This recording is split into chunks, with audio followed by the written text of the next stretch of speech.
सत्यम भाई जो है अपनी बात रखें और उसके बाद राजेंद्र जी अपनी बात रखेंगे और किसी साथी को बात रखना होगा और बता दीजिएगा। सत्यम भाई।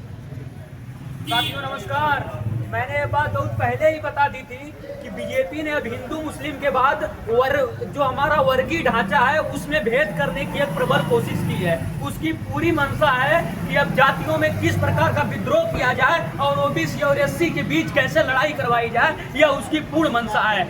मैं आपको बताऊं साथियों, बीजेपी का ये तो यूजीसी सिर्फ एक बहाना है, बाकी इसका असली काम आरक्षण को खत्म करना है।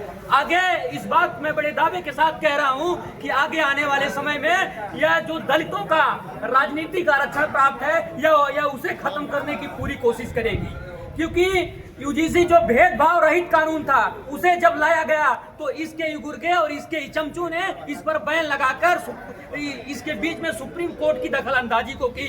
और जिस प्रकार से आज इस यूजीसी जैसे महत्वपूर्ण मुद्दे पर हमारी तमाम पार्टियां साइलेंट हैं, मैं उनको भी कहना चाहता हूं कि अरे जलते घर को देखने वालों, पूस का छप्पर आपका है, आपके पीछे तेज हवा है, आगे मुकद्दर आपका है। उसके कत्ल पर मैं भी चुप था और मेरा नंबर अब आया और मेरे कत्ल पर तुम चुप हो, अगला नंबर आपका है। तो तैयार रहिए आप लोग, आगे आपका नंबर आने वाला है। जब आज छात्रों की लड़ाई है तो अगर इसमें किसान मजदूर नहीं शामिल होगा, जब किसानों की लड़ाई होगी उसमें छात्र मजदूर नहीं शामिल होगा। इसी प्रकार जब देश में सारे लोगों की लड़ाई में सभी वर्ग के लोग, सभी जात के लोग, सभी धर्म के लोग एक होकर इस लड़ाई को नहीं लड़ेंगे तो साथियों हम अपनी लड़ाई जीत नहीं पाएंगे। और इस बात को मैं फिर कह रहा हूं कि लड़ाई हमारी आज की और वर्तमान की लड़ाई नहीं है, ये हमारी लड़ाई हमारे भविष्य की लड़ाई है, हमारे बच्चों के भविष्य की लड़ाई है, हमारे नौनिहालों की लड़ाई है। अगर इसे हम लड़कर रहेंगे, इसे हम जीत के रहेंगे। इसी बातों के साथ बाड़ी को विराम।